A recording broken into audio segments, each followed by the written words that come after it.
أعوذ بالله من الشيطان الرجيم. بسم الله الرحمن الرحيم. رب اشرح لي صدري ويسر لي أمري واحلل عقدة من لساني يفقه قولي. رب زدني علما. اللهم فقهنا في الدين. اللهم اهدني وسددني يا مقلب القلوب ثبت قلبي على دينك. اللهم اجعل عملي كله صالحا واجعله لوجهك خالصا ولا تجعل لأحد فيه شيئا. اللهم صل على محمد وعلى آل محمد كما صليت على إبراهيم وعلى آل إبراهيم إنك حميد مجيد.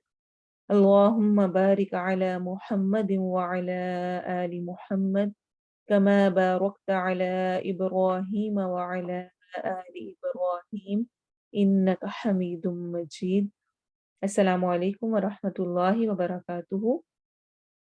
انشاءاللہ آج ہم محرم الحرام کے مہینے سے متعلق کچھ باتیں کریں گے، کون سے کرنے کے کام ہیں، کیا کچھ اس میں ہوا، اور محرم الحرام کا مہینہ ہمیں کیا درس دیتا ہے، اور حدیث ہمیں اس میں کیا کرنے کا حکم دیتی ہیں، اور اس کے علاوہ کیا کیا واقعات اس میں پیش آئے، اور کچھ شبہات جو کہ اس مہینے کے ساتھ ہمارے ذہنوں میں بیٹھ چکے ہیں، یا کچھ بدعات جو کہ ہم کرتے ہیں، ان سب کو انشاءاللہ کوشش کریں گے کہ ہم آج کے ٹاپک میں کور کریں جہاں تک ہو سکے۔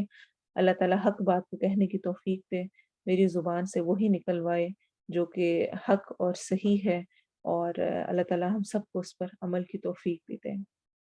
محرم الحرام کا مہینہ ان 4 مہینوں میں سے ہے جن کو حرام مہینے قرار دیا گیا ہے۔ یہ حرام مہینے اللہ تعالیٰ کی طرف سے قرار دیے گئے ہیں، یہ کسی انسان نے قرار نہیں دیے۔ اور آیہ نمبر 36 سورۃ التوبہ میں ہمیں اس کے بارے میں ملتا ہے کہ اللہ تعالیٰ نے 12 مہینے مقرر کیے، جن میں سے 4 مہینوں کو حرام قرار دیا۔ اللہ تعالیٰ فرماتے ہیں ان عدت الشہور عند اللہ 12 شہرا فی کتاب اللہ یوم خلق السماوات والارض منها 4 حرم۔ بے شک مہینوں کی تعداد اللہ کے نزدیک جس دن سے اس نے آسمان اور زمین کو پیدا کیا، اللہ کی کتاب میں 12 مہینے ہیں، ان میں سے 4 حرمت والے ہیں۔ یہ 4 مہینے کون کون سے ہیں؟ ذوالقعدہ، ذوالحجہ، محرم اور رجب، جو اسلام کے آنے سے پہلے بھی عربوں کے ہاں حرمت والے تھے۔ اہل مکہ پہلے 3 مہینے جو تھے ان میں حج کیا کرتے تھے، اور چوتھا یعنی کہ رجب میں عمرہ کیا کرتے تھے، اور ان مہینوں میں جنگ وغیرہ سب کچھ ختم ہوتا تھا اور امن کی ضمانت ہوتی تھی، کوئی کسی کو کوئی نقصان نہیں پہنچاتا۔ حرام مہینوں سے مراد اصل میں یہی ہے کہ ان میں کسی بھی قسم کا لڑائی جھگڑا اور فساد نہیں ہوگا، احترام کیا جائے گا۔ اور ان 4 مہینوں میں خاص طور پر محرم، جس کا مطلب ہی ممنوع، مقدس ہے، حرام کیا گیا ہے، لائق احترام ہے، تو اس میں تو امپورٹنس اور زیادہ بڑھ جاتی ہے احترام کی فضا قائم کرنے کی، احترام کے ہونے کی۔ آپ سوچیں اگر یہ مہینہ قابل احترام ہے تو ہمیں اپنے اندر احترام کی صفت کو لانا ہے، احترام کی فضا کو رواج دینا ہے، اور احترام کرنا سیکھنا ہے۔ یہ مہینے ہمیں اسی قسم کے مینرز کو سکھانے کے لیے آتے ہیں، ہمارے لیے ایک قسم کی یاد دہانی ہے کہ ہم اس میں کیا کرتے ہیں۔ محرم الحرام، جیسے کہ میں نے کہا کہ اس سے مراد لائق احترام ہے، حرام کیا گیا ہے۔ محرم اور اسی طرح سے محرم، جو کہ ابھی ہم حج اور عمرے کے مسائل میں پڑھ رہے ہیں، ان دونوں کا روٹ لیٹر ایک ہی ہے، روٹ ورڈ سیم ہے، حرامین، حرام کرنا۔ تو جس طرح احرام کی حالت میں بھی ہمیں کچھ پابندیاں ہوتی ہیں نا، ویسے ہی ان مہینوں میں بھی کچھ پابندیاں رکھی گئی ہیں۔ اور یہ جو کچھ پابندیاں رکھی گئی ہیں، جیسے کہ مثلا کیا پابندی ہوتی ہے حج میں کیا کہا گیا؟ فلا رفث ولا فسوق ولا جدال، کوئی گناہ کا، کوئی جدال کا، کوئی جنسی تعلق کا، کوئی اس قسم کے کام نہیں کرنے ہیں۔ اور ان مہینوں میں بھی ہمیں یہ کہا گیا کہ ہم نے اس طرح کے لڑائی جھگڑے فساد ظلم نہیں کرنا، کیونکہ اس کا ذکر کرنے کے بعد اللہ تعالیٰ ہی اسی آیت میں فرماتے ہیں فَلَا تَظْلِمُوا فِيهِنَّ أَنفُسَكُمْ، بس تم آپس میں ایک دوسرے پر ان میں ظلم نہ کرو۔ اور یہ ٹریننگ کے لیے ہے، صرف اس مہینے میں خاص نہیں، لیکن اس مہینے میں تو اسپیشلی ہم نے ٹرائی کرنا ہے کہ ہم اپنے اوپر ظلم نہ کریں، اور اپنے اوپر سے مراد یعنی اپنی جان پر بھی اور اپنے قریبی یا اپنے ساتھ یا پاس والے لوگوں یا انسانوں پر ظلم نہ کیا جائے۔ انشاءاللہ اس کو بھی ہم ساتھ دیکھیں گے۔ محرم الحرام کا مہینہ اس اعتبار سے اہم ہے، اور یہ اسٹارٹ ہوتا ہے کہ یہ اسلامی مہینوں میں سب سے پہلا مہینہ ہے۔ اسلامی مہینوں میں سب سے پہلا مہینہ جس سے سال شروع ہوتا ہے وہ محرم الحرام کا مہینہ ہے۔ یہ محرم الحرام کا مہینہ سے سال کا شروع ہونا حضرت عمر رضی اللہ عنہ کے دور میں ہوا، جس وقت ابو موسیٰ اشعری رضی اللہ عنہ نے عمر رضی اللہ عنہ کو 17 ہجری میں اس طرف توجہ دلائی کہ کچھ ہمارے اسلامکلی جب منظم ہونے لگا، حضرت عمر کے دور میں سلطنت پھیلنے لگی، تو یہ اس بات کی ضرورت محسوس کی گئی کہ اب اسلامکلی کچھ ڈیٹس اور کچھ اس طرح سے کام کو لے کے چلا جائے کہ اس کو پراپر وے میں کیا جا سکے۔ تو عمر رضی اللہ عنہ نے اس وقت حضرت علی رضی اللہ عنہ کے مشورے پر پھر ہجرت کے واقعے کو بیس بناتے ہوئے محرم الحرام کو اسلامی مہینوں میں پہلا مہینہ قرار دیا۔ چونکہ مدینہ منورہ کی طرف ہجرت ذوالحجہ کے اینڈ میں شروع ہوئی تھی اور اس کے فوراً بعد محرم کا چاند نظر آیا تھا، اس لیے حضرت عثمان کے مشورے سے اور اسی طرح سے حضرت علی کے مشورے سے محرم کو اسلامی سال کا پہلا مہینہ قرار دیا گیا۔ ہجرت مدینہ کے ساتھ نیا سال شروع ہونا یہ بھی ہمیں ایک سبق دیتا ہے۔ جس طرح آپ صلی اللہ علیہ وسلم نے اس وقت مکہ سے مدینہ ہجرت کی، ایک اس جگہ سے ہجرت کی جہاں دین پر عمل کرنا مشکل تھا، اس جگہ پر جہاں پر دین پر عمل کرنا آسان ہو، یہ بھی ہم سب کے لیے ایک بہت بڑا سبق ہے کہ میں جس جگہ موجود ہوں، میں جن لوگوں میں موجود ہوں، میں جس انوائرمنٹ میں ہوں، اگر مجھے وہاں پر دین پر عمل کرنا مشکل ہو رہا ہے تو ہجرت میرے ہی لیے ہے۔ یہ سال کا آغاز اسی بات کی یاد دہانی کرا رہا ہے۔ ایسی محفلوں کو مجھے چھوڑنا ہوگا جس میں چاہتے ہوئے بھی میں حق پر قائم نہیں رہ پاتی ہوں، اللہ کی فرما برداری نہیں کر پاتی۔ ایسے دوستوں کو، احباب کو، ایسے ہمسایوں کو، ایسے قریبی لوگوں کو، ایسی صحبتوں کو چھوڑنا پڑے گا جن کی وجہ سے میں چاہتے ہوئے بھی اللہ کی فرما بردار نہیں رہ پاتی ہوں۔ ایسی جگہوں کو چھوڑنا پڑے گا، ایسی جگہوں پر جانا چھوڑنا پڑے گا، ایسی پارٹیز کو چھوڑنا پڑے گا جہاں پر میں بہت نیت بھی کر لوں کہ میں نے اللہ کی فرما برداری کرنی ہے، لیکن نہ چاہتے ہوئے کچھ نہ کچھ ایسا ہو جاتا ہے۔ تو ہجرت مدینہ جس سے کہ ہمارا اسلامی کیلنڈر سٹارٹ ہوتا ہے، اسلامی سال شروع ہوتا ہے، اس میں خاص طور پر ہمارے لیے یاد دہانی ہے کہ اگر میرے پوری روٹین میں، پورے میرے سارے جو شب و روز گزر رہے ہیں اس میں کچھ ایسا ہے تو مجھے اس سے ہجرت کرنی ہے۔ اور ہجر کا ورڈ اردو میں بھی ہم یوز کر رہے ہوتے ہیں۔ ہجر کیا ہوتا ہے؟ جدائی، الگ ہونا۔ تو ایسی تمام چیزوں سے انشاءاللہ جدائی کرنے کی کوشش کرنی ہے۔ اس کے بعد نیکسٹ سلائیڈ میں انشاءاللہ ہم بات کریں گے کہ محرم الحرام اصل میں کیا خبر ہمارے لیے لے کر آ رہا ہے۔ ایک تو یہ کہ ہجرت کے اعتبار سے، اور دوسرا اس اعتبار سے بھی کہ محرم الحرام میں کیا کیا واقعات کیسے پیش آئے۔ اس سے پہلے کہ ہم اس پر جائیں، ہم اس چیز کو دیکھیں گے کہ محرم الحرام جو کہ نئے سال کا آغاز ہے، اس سے کیا مراد ہے، ہمیں اس میں کیا کرنا ہے، کیا یاد دہانی ہے ہمارے لیے۔ محرم الحرام نئے سال کے آغاز کی خبر دیتا ہے. پچھلا سال گزر گیا، اس سے پچھلا بھی گزر گیا، ہر آنے والا لمحہ مجھے موت سے قریب کر رہا ہے. یا ایہا الانسان انک کادح الی ربک کدحا فملاقی.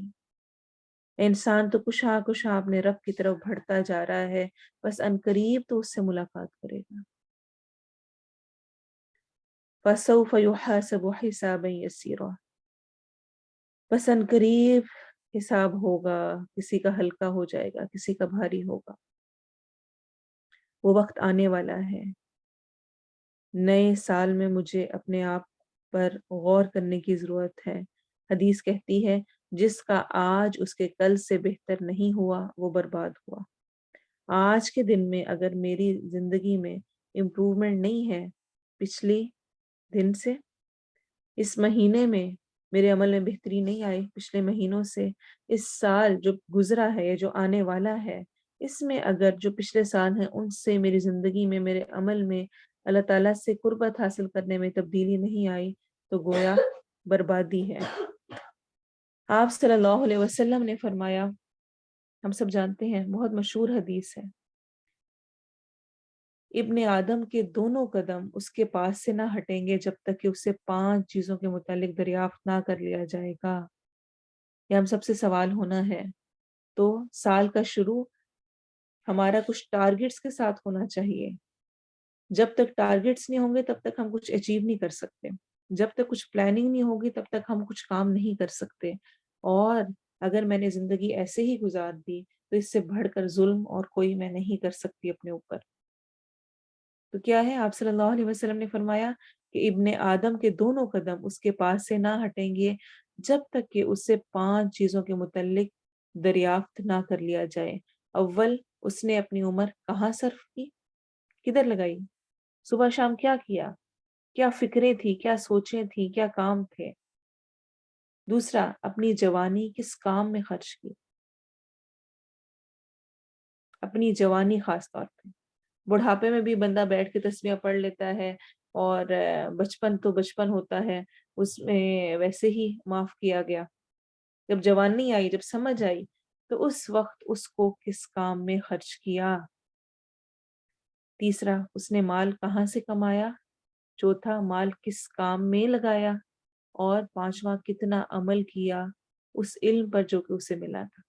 جو اس کے پاس علم پہنچا اس پر اس نے عمل کیسے کیا. اور اسی طرح سے امام فخر الدین رازی فرماتے ہیں کہ میں نے وقت کی قدر و قیمت ایک برف فروش سے سمجھی جو بازار میں آوازیں لگا رہا تھا کہ رحم کرو اس شخص پر جس کا سرمایہ گھلا جا رہا ہے، گزرتا جا رہا ہے. تو وقت تیزی سے گزر رہا ہے. آپ دیکھیں اگر ہم وقت کو تھوڑا سا سمجھنے کی کوشش کریں جو کہ میرا گزر رہا ہے، گزرتا جا رہا ہے، تو ہمیں یہ پتہ چلے گا کہ یعنی وقت ایک بے مثال ذریعہ ہے، بہت زبردست چیز ہے، لیکن یہ فوری ضائع ہونے والی ایسی چیز ہے جسے نہ آپ چھو سکتے ہیں، نہ اس کو دیکھا جا سکتا ہے، نہ اسے کسی طرح سے ذخیرہ کیا جا سکتا ہے، نہ آپ اس کو رینٹ پہ لے سکتے ہیں، نہ اس کو آپ خرید سکتے ہیں، اون کر سکتے ہیں. کچھ بھی آپ ایسا نہیں کر سکتے ہیں. بس یہ چلتا جا رہا ہے. کوئی غریب ہے، کوئی امیر ہے. ہر کسی کو جب وہ صبح اٹھتا ہے تو 1440 منٹس ملتے ہیں، اس کی ایک تھیلی سمجھنے مل جاتی ہے. جو اس وقت کو جتنے اچھے اور بہتر انداز میں استعمال کرتا ہے وہ اتنا ہی کامیاب ہوتا ہے. جس نے اسے استعمال نہیں کیا وہ خرچ تو ہو جائے گا. 1440 منٹس کے بعد دی اینڈ ہوگا، وہ ٹائم چلا جائے گا، چاہے آپ اس کو یوٹیلائز کریں یا نہ کریں. اور جو وقت خرچ ہو جاتا ہے وہ واپس نہیں آتا. اور وقت کی جو سپلائی ہے وہ بھی مقرر ہے. ہم میں سے ہر ایک کو کتنا وقت ملا ہے یہ اللہ کی طرف سے مقرر ہو کر آیا ہے. جتنی زندگی ہے اتنا ہی وقت ہمارے پاس ہے. آپ دیکھیں ہم انسانوں کو ہر وقت وقت کی کمی کی شکایت رہتی ہے. بہت سارے کام ہم چاہتے ہیں کہ ہم فرصت کے اوقات میں کریں، موقع ملے گا تو کروں گی، لیکن اسے یعنی انسان کو اپنی زندگی سے کبھی فرصت نہیں ملتی ہے، فرصت تو شاید قبر ہی میں جا کے ملے۔ تو جو کرنا ہے اس کی آج ہی نیت کرنی ہے، آج سے ہی شروع کرنا ہے، ورنہ زندگی ایسے ہی ختم ہو جائے گی۔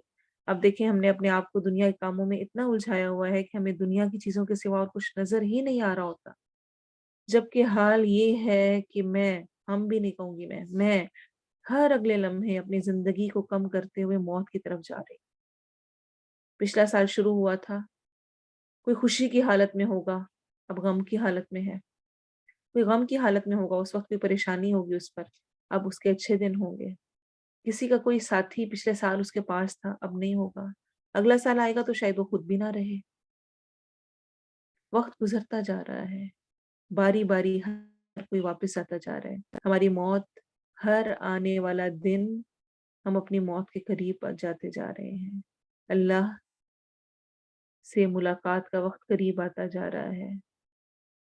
وقت ایک ایسی چیز ہے جس کو ہم ذخیرہ نہیں کر سکتے، پھلوں سبزیوں کی طرح خرید کر فریج میں نہیں رکھ سکتے۔ صبح اٹھتے ہیں، کتنے گھنٹے، کتنے منٹ اور کتنے سیکنڈز، چلیں باقی سب چھوڑیں، آج کے دن میں ہی سوچیں صبح سے اٹھ کر اب تک کتنے منٹس، کتنا ٹائم گزر چکا ہے، لیکن ہم نے اس کو کیا یوٹیلائز کیا، کس طرح سے یوٹیلائز کیا ہے۔ اللہ تعالیٰ سورہ انبیاء میں فرماتے ہیں قریب آ گیا لوگوں کے حساب کا وقت، اور وہ ہے کہ غفلت میں منہ موڑے ہوئے ہیں، غفلت میں پڑے ہوئے ہیں۔ حساب کا وقت قریب آ رہا ہے، کچھ پتہ نہیں کس وقت خاتمہ ہو جائے، کس وقت چلے جائیں۔ اسی طرح اس موقع پر، اس وقت ایک اور چیز جس پہ ہمیں ریفلیکٹ کرنے کی ضرورت ہے وہ ہے یہ کہ 5 کو 5 سے غنیمت سمجھیے۔ اگر اس وقت آپ کو یہ چیزیں میسر ہیں تو ان کو غنیمت جانیے، نہیں پتا کہ کس وقت چھن جائیں۔ آپ صلی اللہ علیہ وسلم نے کیا فرمایا؟ موت سے پہلے زندگی کو غنیمت جانو، بیماری سے پہلے تندرستی کو۔ بیمار ہو گئے تو جتنی پلاننگز ہیں سب رہ جائیں گی۔ ابھی اللہ نے اگر تندرستی دی ہوئی ہے تو جو کچھ کر سکتے ہیں کر لیں۔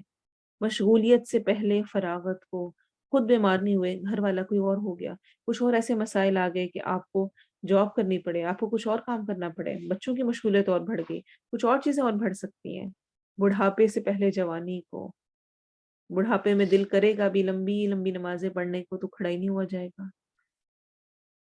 بھاگ بھاگ کے کام کرنے کو دل کرے گا، دوسروں کی مدد کرنے کو کچھ بھی نہیں کر سکیں گے۔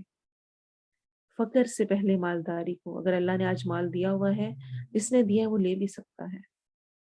تو ان چیزوں کو غنیمت جاننا ہے، اپنے سال کا آغاز کچھ پلاننگز کے ساتھ کرنا ہے، کچھ سوچوں کے ساتھ کرنا ہے۔ میں اس سال میں کیا کرنے جا رہی ہوں، مجھے کیا کرنا ہے، کچھ نہ کچھ تو پلاننگ ہونی چاہیے نا، کچھ نہ کچھ تو مجھے سوچنا چاہیے نا کہ مجھے کیا کرنا ہے، یا بس ایسے ہی رینڈملی گزار دیں گے، ہاں کریں گے، کچھ سوچیں گے، دیکھیں گے، پھر اگلا محرم آ جائے گا اور میں نے کچھ بھی نہیں کیا ہوگا۔ تو اللہ تعالیٰ ہمیں توفیق دے کہ واقعی حقیقتاً ہم اس کو اچھے انداز میں استعمال کر سکیں۔ جس طرح عبداللہ بن مسعود فرمایا کرتے تھے ہمیں اس دن سے زیادہ کسی دن پر نادم نہیں ہونا چاہیے جو میری عمر سے کم ہو جائے اور اس میں میرے عمل میں اضافہ نہ ہو سکے۔ میں نے کچھ پازیٹیو نہ کیا ہو، یا میں نے کچھ ایسا کام نہ کیا ہو جس سے میں نے اپنے لیے جنت کمائی ہو، یا میں نے کچھ ایسا نہ کیا ہو جس سے میں نے دوسرے کسی کو فائدہ دیا ہو، تو پھر میری زندگی کا کوئی مقصد نہیں رہتا، کوئی فائدہ نہیں ہے، پھر میں بیکار ہوں۔ اب ہم آتے ہیں تھوڑا سا وقت اور زندگی کی تنظیم کے اعتبار سے بات کرنے کے بعد محرم الحرام اور اہم تاریخی واقعات پر۔ محرم الحرام کا مہینہ آتے ہی جو ہمارے ذہن میں ایک کانسیپٹ آتا ہے وہ صرف کربلا کا آتا ہے، حالانکہ محرم الحرام کا مہینہ اس سے کئی گنا زیادہ اور واقعات کو اپنے اندر رکھتا ہے۔ محرم الحرام ایام اللہ میں سے ہے، یعنی اللہ کے خاص دن ہے، تاریخی واقعات ہیں جو کہ اس میں پیش آئے تھے، جیسے کہ آدم علیہ السلام کی توبہ بھی 10 محرم عاشورہ کے دن قبول ہوئی۔ 10 محرم کو عاشورہ کا دن کہا جاتا ہے۔ عاشورہ عشر سے ہے، عشر کا مطلب ہوتا ہے 10، 10th یعنی 10واں۔ تو چونکہ یہ مہینے کا 10واں دن ہوتا ہے اس لیے اس کو عاشورہ کہتے ہیں، یوم عاشورہ۔ 10 محرم کے دن بہت سارے تاریخی واقعات پیش آئے، جیسے کہ آدم علیہ السلام کی توبہ بھی قبول ہوئی، یونس علیہ السلام مچھلی کے پیٹ سے اسی دن نکالے گئے، نوح علیہ السلام کی کشتی جودی پہاڑ پر جو اٹکی تھی، جو رکی تھی، وہ بھی اسی دن ہوا تھا، ابراہیم علیہ السلام کو آتش نمرود سے نجات ملی تھی، صالح علیہ السلام کی قوم نے جب ان کی نہیں مانی تھی تو ان پر عذاب بھی اسی دن آیا تھا، پھر فرعون بھی اسی دن ڈوبا تھا اور موسیٰ علیہ السلام کو اور بنی اسرائیل کو اس سے نجات ملی تھی، اور اسی دن حسین رضی اللہ عنہ کو 60 ہجری میں کربلا کے مقام پہ شہید کیا گیا تھا۔ یہ تمام واقعات ایسے ہیں جن کا ذکر ہمیں مختلف روایات میں ملتا ہے۔ اس کا مطلب ہے کہ اس دن کو خاص اہمیت حاصل ہے، اور اسی اہمیت کے تحت جو کہ اللہ کی نظر میں اس کی ہے۔ کیا آواز کا مسئلہ سب کو ہو رہا ہے؟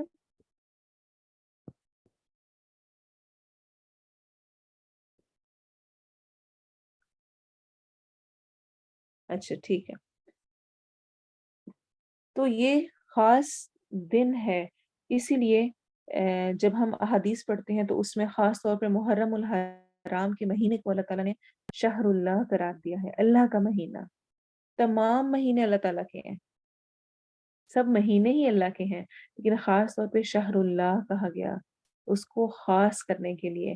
جیسے کہ بہت ساری مسجدیں اللہ کے گھر ہیں، لیکن کعبہ کو کیا کہا گیا؟ بیت اللہ، اللہ کا گھر، اس کو اور زیادہ اہمیت فضیلت دینے کے لیے۔ ایسے ہی محرم الحرام کے مہینے کو حدیث میں شہر اللہ کہا گیا ہے، اللہ نے اس کو اپنا مہینہ قرار دیا ہے، اسی لیے اس میں روزوں کا بے پناہ اجر ہے۔ رمضان کے بعد سب سے افضل روزے محرم کے روزے ہیں، جس طرح سے فرض نماز کے بعد سب سے افضل نماز کون سی ہے؟ تہجد کی، رات کی نماز، ایسے ہی رمضان کے فرض روزوں کے بعد سب سے زیادہ اجر والے روزے محرم الحرام کے روزے ہیں، اور خاص طور پہ جیسا میں نے ذکر کیا اتنے سارے واقعات پیش آئے، اس اعتبار سے 10 محرم کے روزے کا خاص طور پہ ہمیں احادیث میں ذکر ملتا ہے۔ ان احادیث کو بھی ہم دیکھیں گے، اور روزہ رکھنے کی کوشش کرنی ہے۔ آج خاص طور پر جس طرح سے 10 محرم ہے، اس دن کا روزہ رکھنا ہمیں احادیث میں ملتا ہے، اور 9 محرم کا اس کے ساتھ ملا کر ہمیں کہا گیا ہے کہ روزہ رکھا جائے، جیسے کہ حدیث میں آتا ہے، آپ صلی اللہ علیہ وسلم نے فرمایا، میں سمجھتا ہوں کہ اللہ تعالیٰ عاشورہ کے دن کے روزے کے بدلے گزشتہ 1 سال کے گناہ معاف کر دے گا۔ صحیح مسلم کی روایت ہے، اور ابو قتادہ سے روایت ہے، عاشورہ کے دن کے روزے کے بارے میں پوچھا گیا تو آپ صلی اللہ علیہ وسلم نے فرمایا، یہ پچھلے 1 سال کے گناہوں کا کفارہ ہے۔ اور آپ دیکھیں جس طرح بہت سارے ایونٹس پیش آئے تھے، تو حضرت عائشہ سے روایت ہے صحیح مسلم کی کہ ایام جاہلیت میں قریش عاشورہ کے دن کا روزہ رکھتے تھے، یعنی آپ صلی اللہ علیہ وسلم کے آنے سے پہلے بھی جو قریش تھے، عرب تھے، وہ روزہ رکھا کرتے تھے، اور آپ صلی اللہ علیہ وسلم بھی رکھتے تھے۔ پھر ہجرت مدینہ کے بعد بھی آپ نے یہ روزہ رکھا، اور صحابہ کرام کو بھی رکھنے کا حکم دیا۔ البتہ جب ماہ رمضان کے روزے فرض ہو گئے تو آپ صلی اللہ علیہ وسلم نے فرمایا، جو چاہے اب اس کا روزہ رکھے اور جو چاہے اس کو چھوڑ دے، لیکن پھر اس کی اتنی زیادہ فضیلت بیان کی گئی۔ پھر جس طرح روایات میں آتا ہے کہ عبداللہ بن عباس سے روایت ہے، جب نبی صلی اللہ علیہ وسلم مدینہ تشریف لائے تو یہود کو یوم عاشورہ کا روزہ رکھتے دیکھا، تو پوچھا، تم اس دن روزہ کیوں رکھتے ہو؟ انہوں نے جواب دیا، یہ عظمت والا دن ہے، اس دن اللہ تعالیٰ نے موسیٰ علیہ السلام اور ان کی قوم کو نجات دی، اور فرعون اور اس کی قوم کو غرق کر دیا، تو موسیٰ علیہ السلام نے بطور شکر اس دن کا روزہ رکھا، تو اس لیے ہم بھی یہ روزہ رکھتے ہیں۔ آپ صلی اللہ علیہ وسلم نے فرمایا، موسیٰ علیہ السلام سے تمہاری نسبت ہم زیادہ قریب ہیں، اس لیے نبی صلی اللہ علیہ وسلم نے خود بھی روزہ رکھا اور صحابہ کرام کو بھی اس کا حکم دیا۔ تو اس کا مطلب ہے بطور شکرانے کے طور پر بھی روزہ رکھا جا سکتا ہے، اللہ کی طرف سے کچھ خاص میسر آئے تو۔ ہمارا معاملہ بہت عجیب ہے، ہم اللہ تعالیٰ سے شرطیں لگاتے ہیں، ہم کہتے ہیں اگر میرا یہ کام ہو گیا تو میں روزے رکھوں گی، حالانکہ انبیاء کا اور سلف صالحین کا طریقہ یہ تھا کہ وہ رکھا کرتے تھے، پہلے رکھتے تھے، اگر کچھ ان کے ساتھ پیش آتا، کچھ اچھا ملتا تو اس کے شکرانے کے طور پہ پھر رکھا کرتے تھے، یا اگر کوئی حاجت ہے تو اس کے لیے پہلے رکھ کے دعا کیا کرتے تھے۔ نیک کام کر کے دعا کرنا وہ زیادہ پسندیدہ ہے، بجائے اس کی کہ شرط لگائی جائے کہ اگر ہوا تو میں یہ کروں گی۔ آپ دیکھیں کہ جب کوئی بچہ ہمارا کچھ اچھا کام کرتا ہے تو ہمیں پیار آتا ہے، اور اگر وہ پھر اس کے بعد کوئی فرمائش کرتا ہے تو ہمارا دل کرتا ہے ماننے کو۔ یہ ہم انسانوں کا رویہ ہے، اور وہ رب جو کہ اتنا رحمان رحیم ہے، اگر ہم اچھے اعمال کریں گے اور اس کے بعد جو دعا کریں گے، آپ خود سوچیں کہ وہ زیادہ قبولیت والی ہے، یا شرط لگا کے بیٹھ جانا اگر یہ میرا کام ہو گیا تو میں 100 نفل پڑھوں گی، یا میں 10 روزے رکھوں گی۔ 10 تو نہیں، ہم بہت سارے روزے مانگ لیتے ہیں، اور جب ہو جاتا ہے اس کے بعد پھر ہم کہتے ہیں اچھا اچھا کروں گی، اور اپنے سر پہ وہ قرض چڑھا لیتے ہیں۔ تو ایسے رویے نہیں کرنے چاہیے۔ ہاں یہ ہے کہ یوم عاشورہ کے ساتھ 9 محرم کے روزے کو رکھنے کی آپ صلی اللہ علیہ وسلم نے ترغیب دلائی۔ عبداللہ بن عباس سے روایت ہے کہ رسول اللہ صلی اللہ علیہ وسلم نے عاشورہ کا روزہ رکھا اور لوگوں کو بھی اس کے رکھنے کا حکم دیا۔ تو لوگوں نے کہا اے اللہ کے رسول صلی اللہ علیہ وسلم، یہ وہ دن ہے جس کی یہود و نصارہ عزت کرتے ہیں۔ آپ صلی اللہ علیہ وسلم نے فرمایا جب اگلا سال آئے گا، اگر اللہ نے چاہا تو ہم 9 تاریخ کا روزہ بھی رکھ لیں گے۔ تو 9 محرم کا روزہ ساتھ رکھ لینا چاہیے، لیکن اگر کوئی نہ رکھ سکے، کچھ بھی مسئلہ پیش آ گیا، تو 10 محرم کا روزہ اس بیس پر نہیں چھوڑا جا سکتا کہ 9 محرم کا نہیں رکھ سکے ہیں، آپ اس کو رکھ لیں۔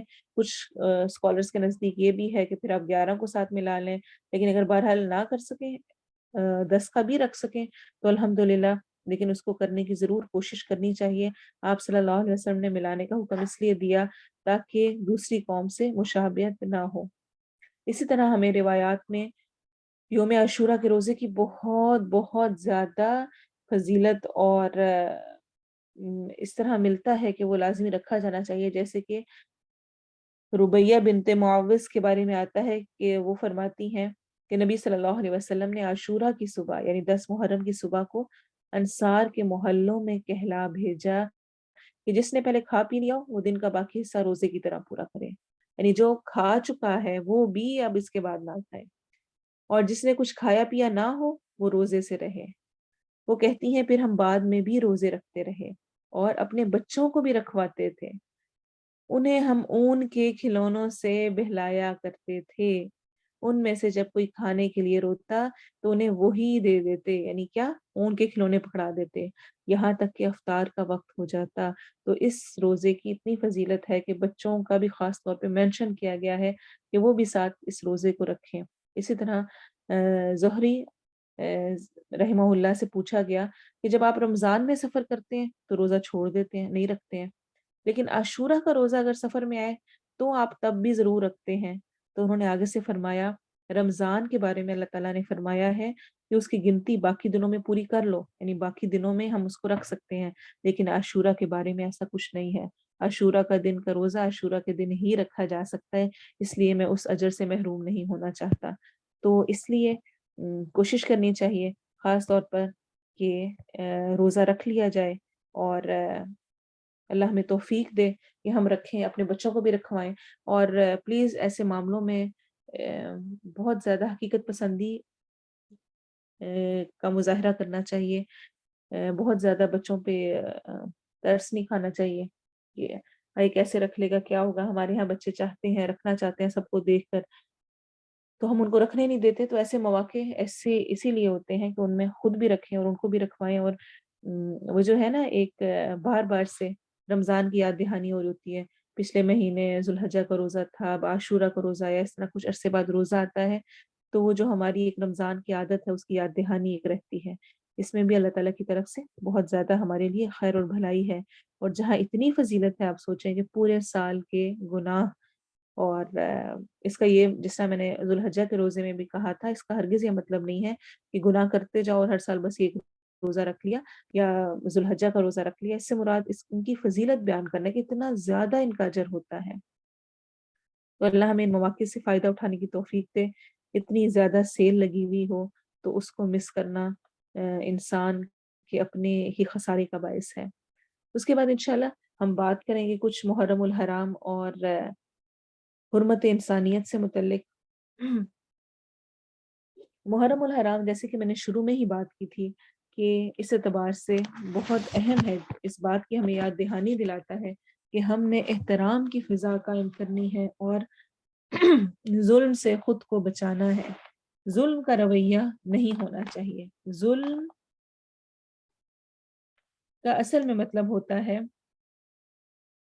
کسی چیز کو اس کی جگہ سے ہٹا دینا، جو اس کی جگہ ہے اس کو وہاں پہ نہ رکھنا بلکہ اس کی بجائے کہیں اور کر دینا، یہ اس چیز کے ساتھ ظلم ہے۔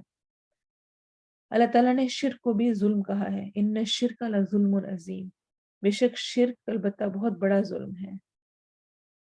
کسی اور کو اللہ تعالیٰ کا وہ مقام دے دینا جو اس کا نہیں ہے، اور اللہ تعالیٰ کی ذات جو کہ واحد لا شریک ہے اس میں کسی اور کو شریک کرنا، یہ اللہ کے ہاں بہت سخت ناپسندیدہ ہے۔ ایک تو اس اعتبار سے اللہ تعالیٰ کی ذات میں کسی طور پر ہمیں حق نہیں ہے کہ ہم ظلم کریں، اس کو وحدہ لا شریک ہی سمجھنا چاہیے، اور صرف سمجھنا نہیں چاہیے، اپنے اعمال اور افعال سے بھی اس کا اظہار کرنا چاہیے۔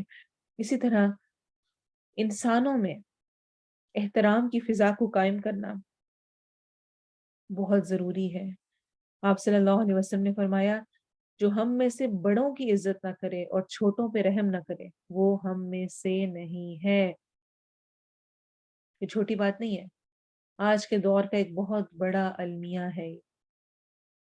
یہ بحثیں ہونے لگ گئی ہیں کہ فلاں کی کیا رسپیکٹ کرنی چاہیے، شوہر کے ماں باپ کا خدمت کرنا مجھ پر فرض تو نہیں ہے، یا کرنی کوئی ضروری تو نہیں ہے، وہ کرے اس نے جو کرنا ہے، اپنے ماں باپ کو ویسے ہم چھوڑ آئے ہیں تو فری لائف گزارنا چاہتے ہیں، بچے بھی زیادہ نہیں چاہیے کہ اپنی زندگی کچھ نہیں رہے گی، اور ہر چیز سے آزاد ہو کے بیٹھنا چاہتے ہیں، کام کوئی کرنا نہیں چاہتے، پھر ہم اپنی زندگی کہاں لے کے جا رہے ہیں؟ کل میں نے بھی اسی جگہ پر آنا ہے جہاں پر میرے والدین ہیں۔ تو بہرحال حرمت انسانیت کے اعتبار سے اتنی امپورٹنٹ ایک حدیث ہے جس کو سننے اور پڑھنے کے بعد یقین مانیں کہ انسان کو یہ کیفیت کے جن لوگوں کے ساتھ ہم ڈیل کر رہے ہیں وہ کتنے امپورٹنٹ ہیں وہ سمجھ آتا ہے۔ جیسے کہ حدیث میں آتا ہے، عبداللہ بن عمر سے روایت ہے، میں نے رسول اللہ صلی اللہ علیہ وسلم کو کعبہ شریف کا طواف کرتے دیکھا۔ کعبہ کتنی بڑی چیز ہے، آپ سوچیں کہ کتنی بڑی خوش قسمتی ہوتی ہے، اور ہمارے دلوں میں کتنی محبت ہے کہ کسی طرح ہم کعبہ پہنچ جائیں اور کعبہ کو ٹچ کر سکیں اور اس کو پکڑ کے وہاں دعائیں کر سکیں۔ انسان ایموشنل ہو جاتا ہے، وہ تصور بھی نہیں کر سکتا کہ وہاں پر کسی قسم کی وہ کسی بھی قسم کا کوئی غلط کام کرے۔ ایسا ہی ہے نا، آپ صلی اللہ علیہ وسلم نے اس سارے سینیریو کو ذہن میں رکھتے ہوئے اس حدیث کو سنیں۔ میں نے آپ صلی اللہ علیہ وسلم کو کعبہ شریف کا طواف کرتے دیکھا۔ آپ صلی اللہ علیہ وسلم فرما رہے تھے، اے کعبہ تو کتنا پاکیزہ ہے اور تیری خوشبو کتنی پاکیزہ ہے، تو کس قدر عظیم ہے، تیرا احترام کتنا عظیم ہے، یعنی کتنی بڑی چیز ہے، اس کی رسپیکٹ، اس کا احترام۔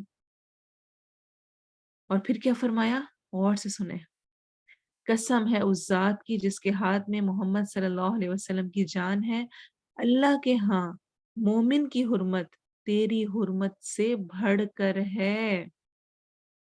ایک مومن کا احترام کرنا تیرے احترام سے بڑھ کر ہے، یعنی اس کے مال اور جان کی حرمت، اور یہ کہ اس کے بارے میں اچھا گمان رکھیں، یعنی کعبے کی حرمت سے بڑھ کر مومن کی حرمت قرار دی گئی ہے۔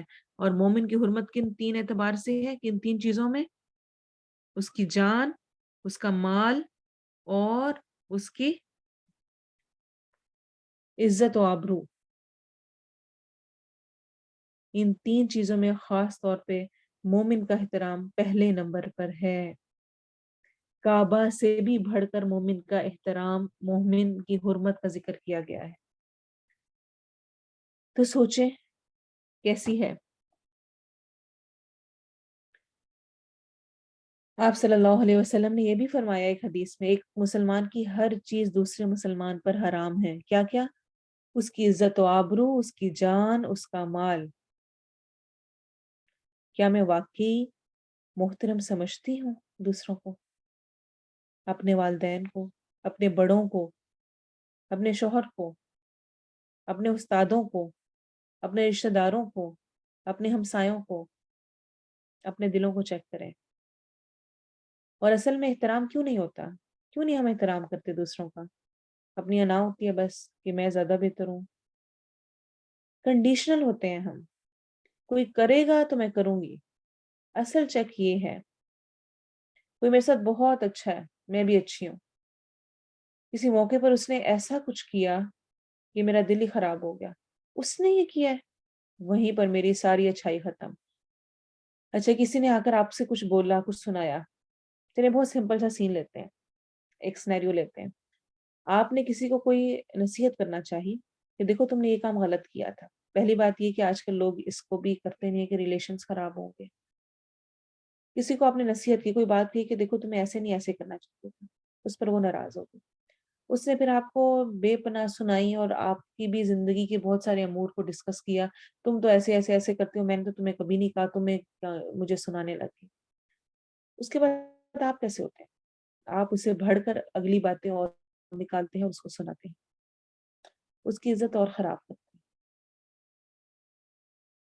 اچھوں کے ساتھ اچھے ہونا کوئی بڑی بات نہیں ہے. جو آپ کے ساتھ اچھے نہیں ہیں، جو آپ چاہتے ہیں کہ دوسروں کو حق آپ کو دینا چاہیے وہ نہیں دے رہے، ان کے ساتھ اچھے رہنا. جو کٹے اس سے جڑو، جو نہ دے اس کو دو. مشکل کام ہے لیکن یہی اجر کا باعث ہے. جس کے بارے میں جانتے ہو کہ وہ تمہارے دل میں بغض رکھتا ہے، اس کو تحفہ تحائف دو، اس پر خرچ کرو. کیا جاتا ہے، اسی کرنے میں اجر ہے.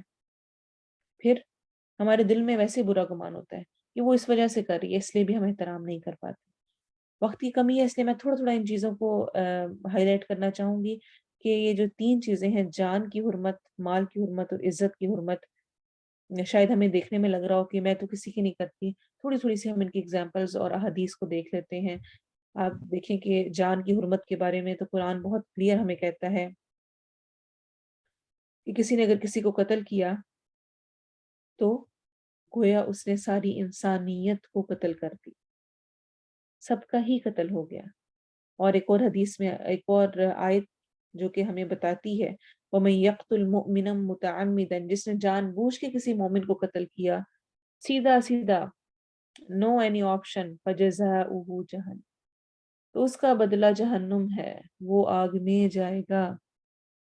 اور آپ صلی اللہ علیہ وسلم نے ایک حدیث میں فرمایا جس کا مفہوم ہے، مومن کو قتل کرنا تمام دنیا کے زوال سے زیادہ ہے، گویا ساری دنیا ہی ختم کر دی گئی ہو. یہاں تک کہ اپنے مسلمان بھائی کی طرف اسلحہ لہرانا بھی منع ہے. آپ صلی اللہ علیہ وسلم نے ایک حدیث میں فرمایا جس کا مفہوم ہے، جب مسلمان بھائی اپنے بھائی پر اسلحہ لہراتا ہے تو فرشتے اس پر لعنت کرتے رہتے ہیں یہاں تک کہ وہ اس کو نیام میں ڈال لیں. کسی کو ڈرا بھی رہا ہے تو بھی پوائنٹ آؤٹ بھی نہیں کرنا، خوف زدہ بھی نہیں کرنا، اس کو بھی ناپسندیدہ قرار دیا گیا ہے. اور ایسے موقعوں پر اپنے آپ کو ضرور چیک کریں. اکثر مائیں اپنے ہاتھ میں چھری، چاقو، کینچی اور وہ اس طرح کی چیزیں پکڑ کے بچوں کو ڈرا رہی ہوتی ہیں، اس سے بھی منع کیا گیا ہے. پھر ایک اور حدیث کا مفہوم ہے، 3 لوگ اللہ کے ہاں بہت ناپسندیدہ ہیں: حرم میں ظلم کرنے والا، اسلام میں جاہلیت کا طریقہ لانے والا، یعنی جو جاہلیت کے کام تھے. اور یاد رکھیں کہ یہ جو سج دھج کے گھروں سے نکلنا ہے یہ بھی جاہلیت کا کام ہے. اور اسی طرح سے فرقہ بندی اور ایک دوسرے کے خلاف کھڑے ہونا یہ بھی جاہلیت کا کام ہے. یہ حدیث ہمیں بتاتی ہیں، اور اس کے علاوہ بے شمار اور امور ہیں. اسلام میں جاہلیت کا طریقہ لانے والا، واپس دوبارہ سے ان چیزوں کو رائج کرنے والا. اور تیسرا، جو کسی کو مارنے کے در پہ ہو، کسی کو مارنا چاہے. اسی لیے ایسے تکیہ کلام بھی یوز نہیں کرنے چاہیے، آئی کل یو، گو ٹو ہیل. اس قسم کی ساری ورڈنگ اپنی زبان سے نکالنی چاہیے. پھر کوئی بھی قسم، کوئی بھی طریقہ جو کہ آپ کی یا کسی اور کی جان کو خطرے میں ڈالے، اس سے بھی منع کیا گیا ہے۔ پھر دوسروں کو قتل کرنے کے علاوہ خود کو قتل کرنا یعنی خودکشی کرنا، اس کی بھی ہمیں دین اجازت نہیں دیتا ہے۔ اچھا کچھ لوگ خودکشی کرتے ہیں، کچھ زندہ رہتے ہیں، لیکن اس طرح زندہ ہوتے ہیں کہ ان کے زندہ ہونے کا کوئی فائدہ نہیں ہوتا ہے، جس طرح میں نے پہلے بھی ذکر کیا۔ اپنا وقت بھی ضائع کرتے ہیں، اپنی صلاحیتیں بھی ضائع کرتے ہیں۔ یہ خودکشی کا مترادف ہے۔ اپنے آپ کو چیک کریں، آپ اپنے آپ کو جس مقصد کے لیے اللہ نے بنایا ہے کیا اس کے لیے یوز کر رہے ہیں؟ کوئی بھی مشین بھی ہوتی ہے نا، مشینری بھی ہے، اگر آپ اس کو جس کام کے لیے بنی ہے یوز نہ کریں، وہ بہت عرصہ پڑی رہے، زنگ لگ جاتا ہے، ختم ہو جاتی ہے، پھر حالانکہ وہ ٹھیک ٹھاک ویسے کی ویسی وہاں پڑی تھی، لیکن آپ اس کو چلانے کی کوشش کرتے ہیں، وہ چلتی ہی نہیں ہے۔ انسان کا بھی یہی حال ہے۔ پھر اسی طرح ایک بہت اہم چیز، اپنے بچوں کو خود ہی قتل کر دینا، ابارشن کروا دینا، یہ بھی اسی کے اندر آتا ہے، جان کی حرمت میں۔ پھر مال کی حرمت کے اعتبار سے ہم ساری چیزوں کو جانتے ہیں۔ آپ صلی اللہ علیہ وسلم کی بے شمار احادیث ہیں، جیسے کہ آپ صلی اللہ علیہ وسلم نے فرمایا کسی شخص کے لیے اپنے بھائی کا مال ناحق لینا جائز نہیں ہے، کیونکہ اللہ نے ایک مسلمان پر دوسرے مسلمان کا مال حرام کیا ہے۔ اور اسی طرح ایک اور حدیث میں آتا ہے مومن وہ ہے جس کی طرف سے دوسروں کو اپنی جان اور مال امن میں ہو۔ اسی طرح ایک اور حدیث میں ہے مسلمان مسلمان کے لیے آئینہ ہے، اور اس کا بھائی ہے اس سے اس کے نقصان کو روکتا ہے۔ کوئی نقصان اسے پہنچنے لگے فوراً اس کو دور کرتا ہے، نہ کہ کہتا ہے اچھی بات ہے، اچھا ہے، عقل آئے گی نا، اب اچھی بات ایسے ہوا ہے نا، اب اس کے ساتھ اب اس کو پتا چلے گا۔ ایک اور روایت میں آتا ہے تم میں سے کوئی شخص اپنے بھائی کی کوئی چیز نہ لے، نہ مذاق میں نہ حقیقت میں۔ اللہ اکبر، یہ حدیث تو ہلا دینے والی ہے۔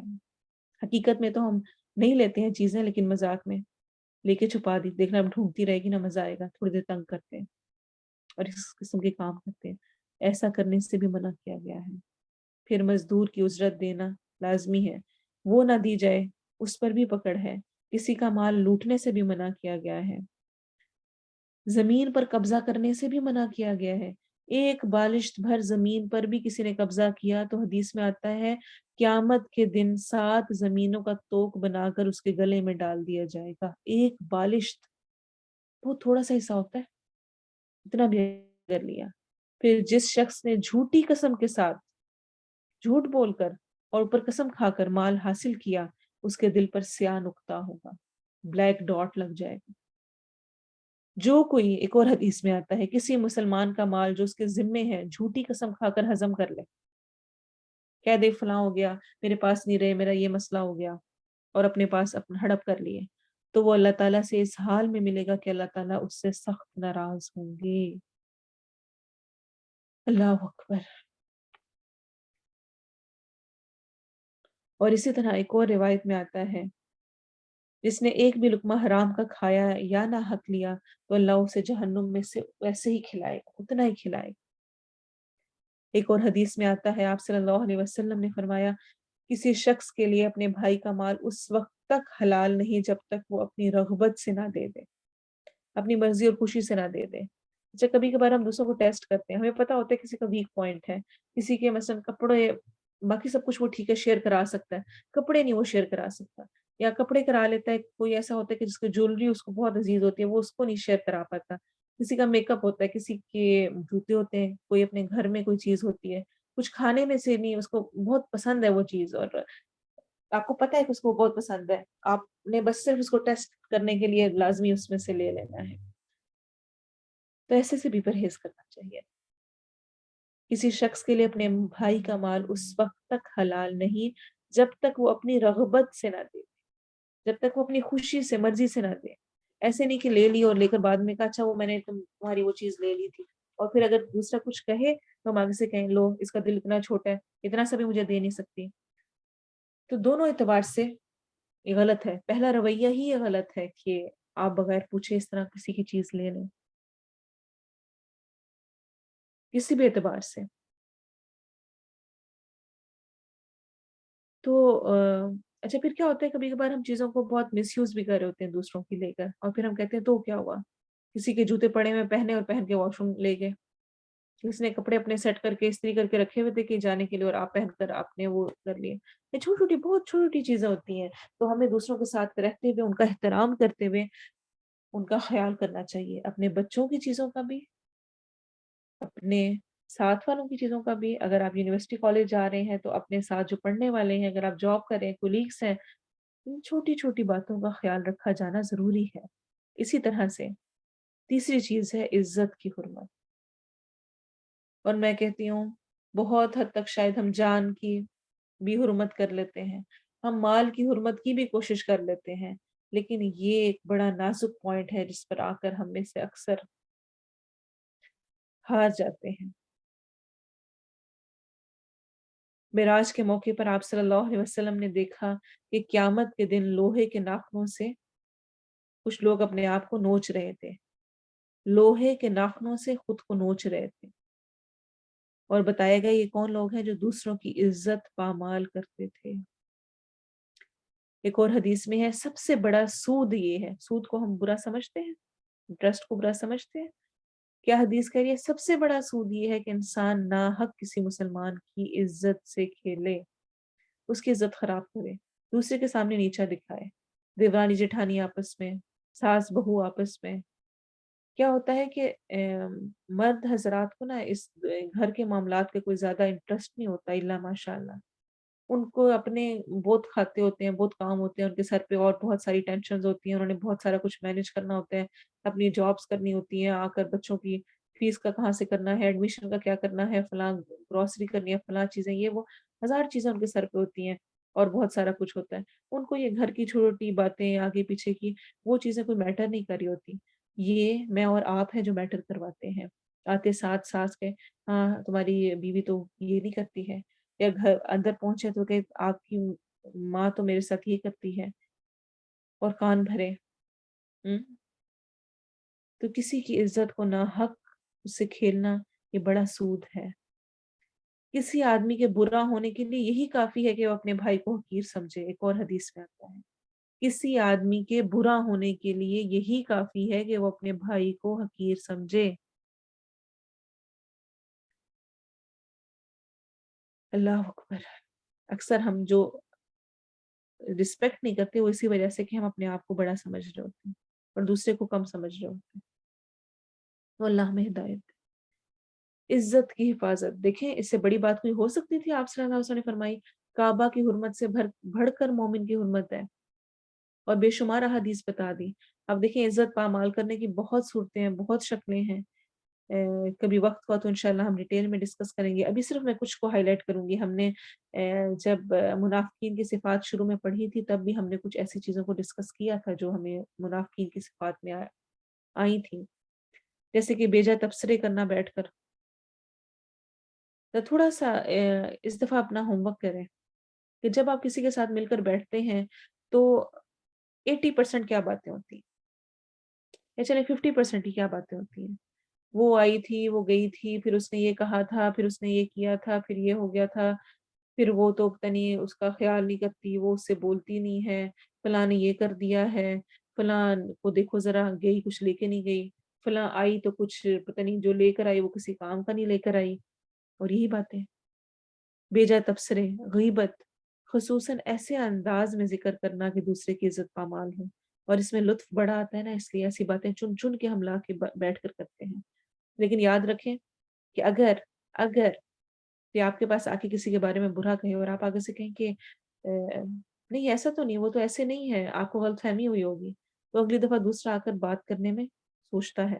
لیکن اگر آپ کہیں ہاں ہاں ایسی ہی ہے، میرے ساتھ بھی اس نے ایسے کیا، تو بات سے بات بڑھتی ہے۔ ہمیں دوسروں کی عزت کا خیال رکھنا چاہیے۔ اسی طرح کسی کے حال حلیے رنگ وغیرہ پر بات کرنا، یہ بھی دوسرے کی عزت کو اچھالنا ہے۔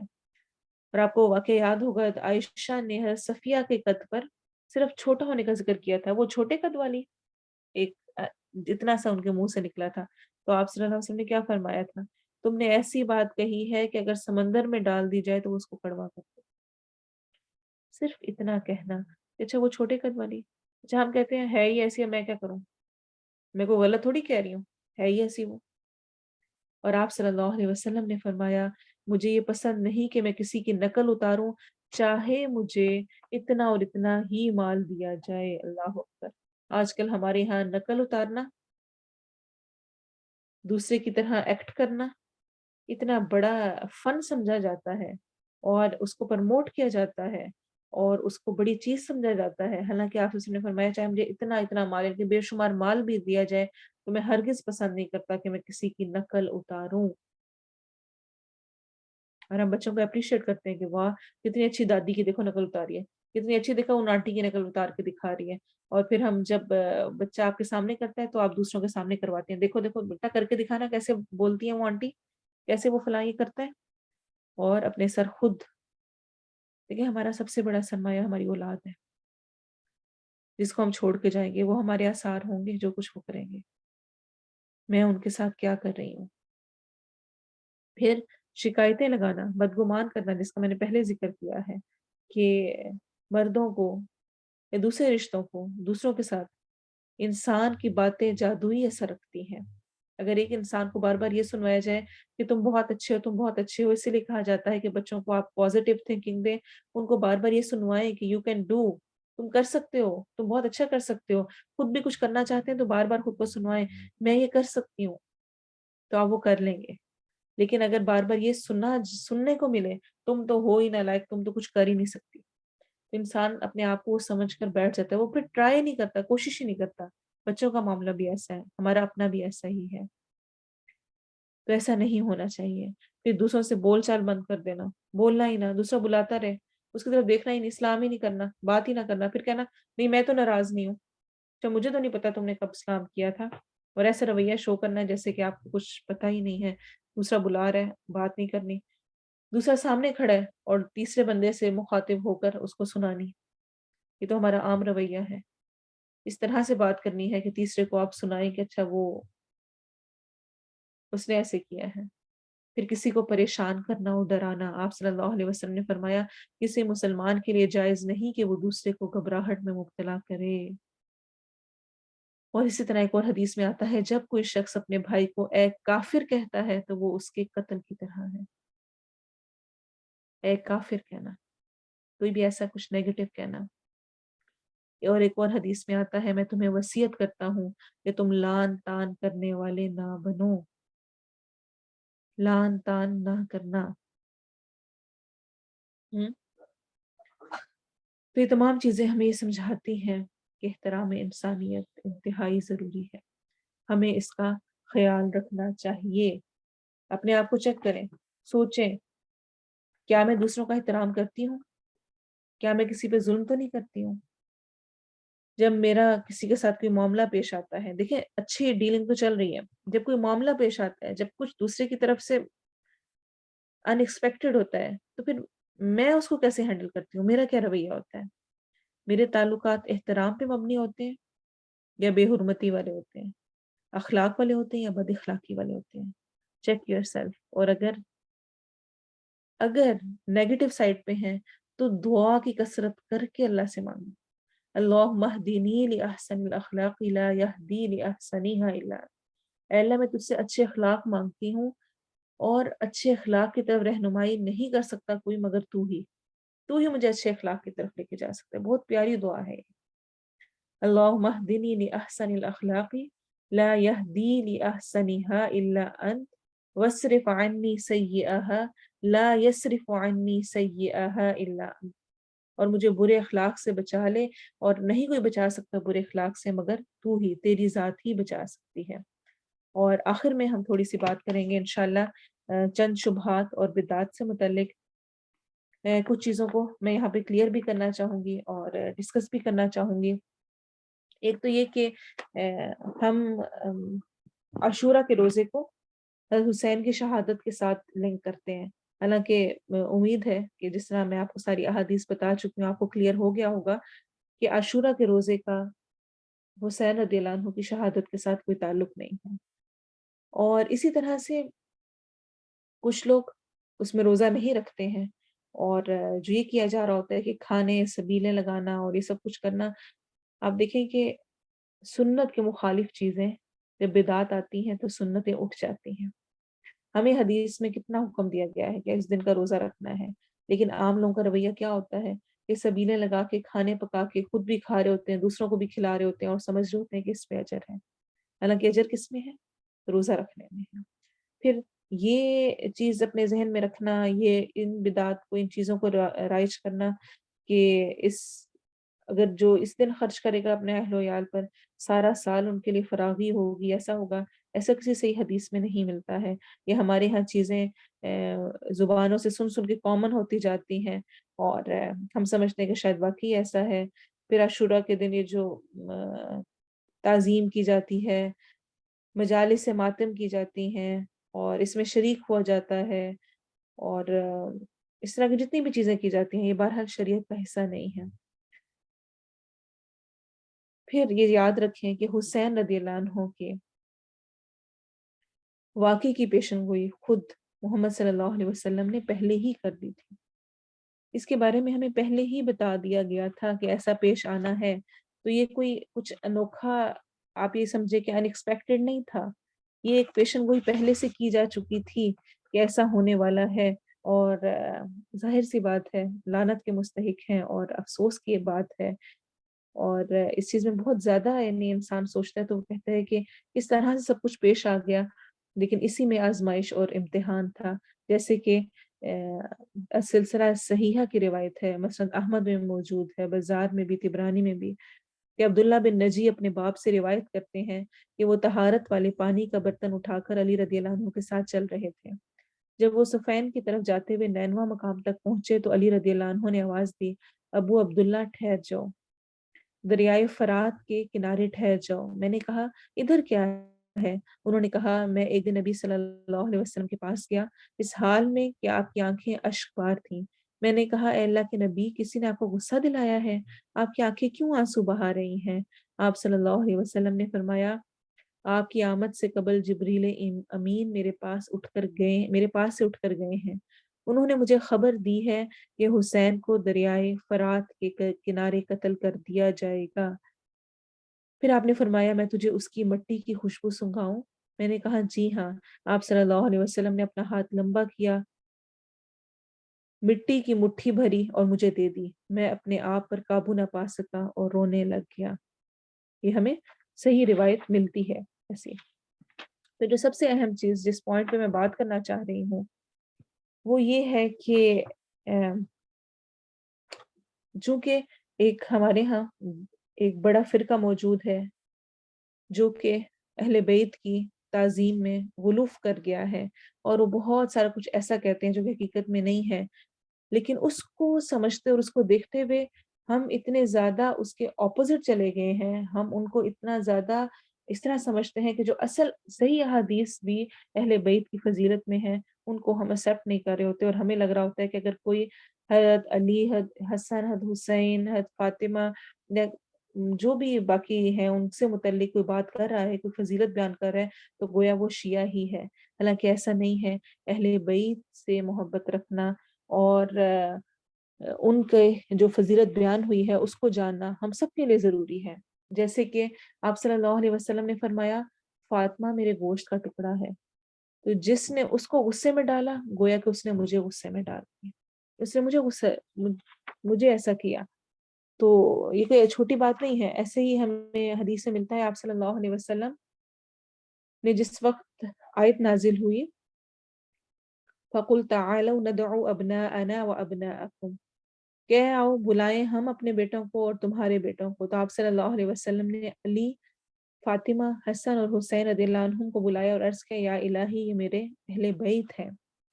پھر آپ صلی اللہ علیہ وسلم کی ہمیں احادیث ملتی ہیں، جیسے کہ اسامہ بن زید بیان کرتے ہیں کہ رسول اللہ صلی اللہ علیہ وسلم مجھے اور حسن کو پکڑ کر کہتے اے اللہ میں ان دونوں سے محبت کرتا ہوں، تو بھی ان سے محبت کر۔ اور اسی طرح سلسلہ صحیحہ کی جتنی میں حدیث بیان کر رہی ہوں میں نے اپنی طرف سے اللہ کا خوف رکھتے ہوئے پوری کوشش کی ہے کہ صرف صحیح احادیث بیان کروں، کوئی ضعیف درجے کی نہ ہو، کوئی ایسی نہ ہو جس کے حکم کے بارے میں مجھے پتہ نہ ہو، اس کا میں ذکر کروں۔ یہ ساری احادیث جو میں بیان کر رہی ہوں یا سلسلہ صحیحہ میں موجود ہے، اور جس طرح کہ ایک اور روایت میں آتا ہے سلسلہ صحیحہ میں، طبرانی میں اور جامع صغیر میں ہے۔ یہ ابو عبداللہ جدلی کہتے ہیں کہ مجھے ام سلیمہ نے کہا کیا رسول اللہ صلی اللہ علیہ وسلم کو تم لوگوں کی موجودگی میں منبروں پر برا بھلا کہا جا رہا ہے، تم لوگوں کی موجودگی میں بھی۔ میں نے کہا سبحان اللہ، آپ کو کہاں برا بھلا کہا جا رہا ہے؟ انہوں نے کہا کیا علی بن ابی طالب اور ان سے محبت کرنے والوں پر سب و شتم نہیں کیا جا رہا؟ یعنی گالی گلوچ اور برا بھلا نہیں کیا جا رہا؟ اور میں گواہی دیتی ہوں کہ آپ صلی اللہ علیہ وسلم ان سے محبت کرتے تھے۔ اور آپ صلی اللہ علیہ وسلم نے فرمایا جس نے علی سے محبت کی اس نے مجھ سے محبت کی، اور جس نے مجھ سے محبت کی اس نے اللہ سے محبت کی، اور جس نے علی سے بغض رکھا اس نے مجھ سے بغض رکھا، اور جس نے مجھ سے بغض رکھا اس نے اللہ سے بغض رکھا۔ دیکھیں نا حدیث کو سمجھ لیں، کہیں ہم شیعان علی یا شیعہ کے اپوزٹ جاتے ہوئے کہ یہ تو ساری شیعوں کی باتیں ہیں، کہیں جو اصل ہمارا عقیدہ ہے اور جو اصل ایمان ہے اس سے بھی ہم ہاتھ نہ دھو بیٹھیں۔ یہ بھی یہ سلسلہ صحیحہ کی حدیث ہے، حاکم میں بھی یہ روایت موجود ہے۔ اسی طرح آپ صلی اللہ علیہ وسلم کی ایک اور روایت میں ملتا ہے، ابو ہریرہ بیان کرتے ہیں کہ رسول اللہ صلی اللہ علیہ وسلم ہمارے پاس تشریف لائے اس حال میں کہ آپ کے ساتھ حسن و حسین بھی تھے، ایک کندھے پر تھا اور دوسرا دوسرے پر، کبھی ایک کا بوسہ لیتے اور کبھی دوسرے کو چومتے، حتیٰ کہ ہمارے پاس پہنچ گئے۔ ایک آدمی نے آپ سے فرمایا آپ ان سے محبت کرتے ہیں؟ آپ صلی اللہ علیہ وسلم نے فرمایا جس نے ان سے محبت کی اس نے مجھ سے محبت کی، اور جس نے ان سے بغض رکھا اس نے مجھ سے بغض رکھا۔ سلسلہ صحیحہ کی حدیث ہے، امام احمد نے بھی ذکر کیا ہے، حاکم نے بھی، بزار نے بھی ذکر کیا ہے۔ اور اسی طرح ایک اور روایت میں آتا ہے آپ صلی اللہ علیہ وسلم نے حضرت حسن اور حضرت حسین کو جنتیوں کا سردار قرار دیا، اور ایسے آپ صلی اللہ علیہ وسلم نے فرمایا جو کوئی خوش ہو کر کسی جنتی آدمی کو دیکھے تو وہ حسین بن علی کو دیکھ لے۔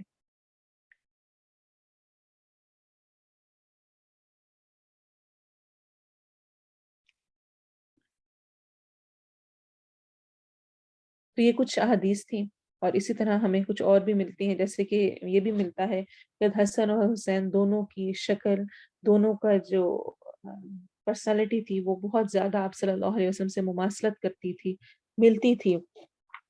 تو اللہ تعالیٰ ہمیں توفیق دے کہ ہم جو واقعات پیش آتے ہیں، جو کچھ گزرا، جو کربلا کا واقعہ ہوا، اس سے ہم اصل میں ہمارے سیکھنے کا کیا ہے کہ حق پر قائم رہنے کے لیے کوئی بھی قربانی دی جا سکتی ہے، اس کو سمجھنے والے ہوں، ان کی سیرہ کو لے کے چلنے والے ہوں، ان کی سیرت کیسی تھی، اگر موقع ملے صحیح روایات کے مطابق پڑھیں، حضرت فاطمہ کیسی تھی، حضرت علی کیسے تھے، حضرت حسن حسین ازواج مطہرات وہ بھی اہل بیت میں آتی ہیں، سب کیسے تھے، ان کی پرسنالٹیز کیسی تھی، اور ویسا بننے کی کوشش کریں تو اصل میں ہم اس چیز کو جو ہم کرنا چاہ رہے ہیں صرف اور صرف کچھ ماتم کر لینے سے اور کچھ محفلیں کر لینے سے حق ادا نہیں ہوا کرتے۔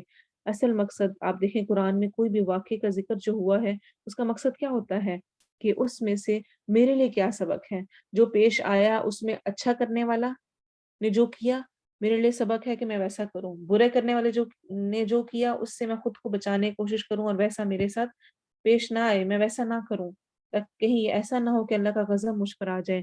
اس قسم کے تمام واقعات ہمیں سکھانے کے لیے ہوتے ہیں، نہ کہ صرف بیٹھ کر ان پر ماتم کرتے رہا جائے اور ان کا ذکر کر کر کے اور اس میں خرافات اور بدعات اور چیزوں کو ایڈ کرتے جائیں اور اصل مقصد کو پیچھے چھوڑ دیں، کیونکہ اصل میں شیطان چاہتا ہے اللہ تعالیٰ ہم کو حق پر رہنے کی توفیق دے، حق پر چلنے کی توفیق دے، اور جو حق بات ہم نے کہی اس پر ہمیں عمل کی توفیق دے، جو کوئی کسی قسم کی غلطی ہوگی اللہ تعالیٰ اس کی اصلاح کرے اور درگزر فرمائے، ہمارے ذہنوں سے ہی اس کو محو کر دے۔